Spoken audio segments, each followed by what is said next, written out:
Ako naniniwala sa Diyos, tama talaga eh.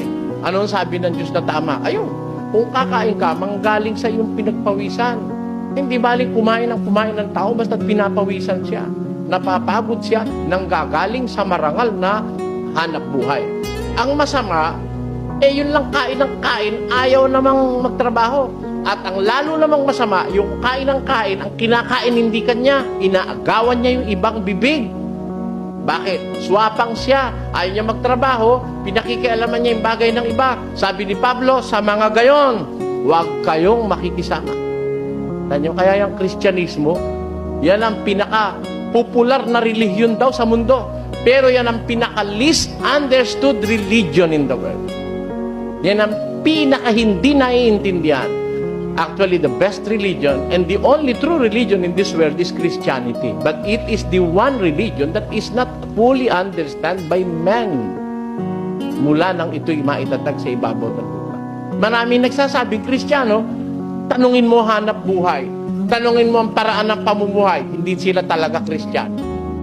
Sa Kristyanismo ho, gusto mong maghanap buhay na marangal? Okay. Hindi masama hanap buhay. Magnegosyo ka? Okay din. Kaya lang, ang sabi sa Biblia, kakain ka, sarili mong tinapay. Yun talagang sayo. Hindi mo inagaw kahit kanino. Ha? Walang na-deprive na labi. Wala kang naapi. Oh.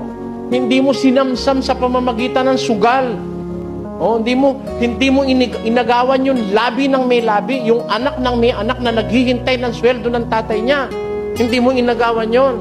Hindi mo inagawan yung ibang pamilya na ikaw ay umalembong ka ng umalembong, makaraos ka lang para sweldo ng lalaki bibigay sa asawa sa'yo napunta. Yan ang masamang hanap buhay. Sana maintindihan niyo ho ako. Palagi ko naintindihan niyo naman ako. Sabi ho kasi sa Biblia, sabi, huwag tayong makikialam sa bagay ng iba. Yung kanila-kanila, yung iyo-iyo. At ikaw, hindi pwedeng wala.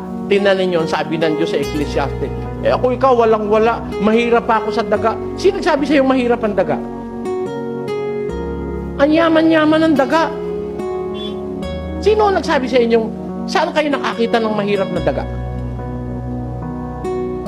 Wala pa o kung nakikita ang dagang namatay ng gutom. Tatanda. Ang dagang namamatay, binaril, nilason, at etc. Pero namatay dahil walang makain, walang dagang pinabayaan ng Diyos. Pakinggan nyo sa awit.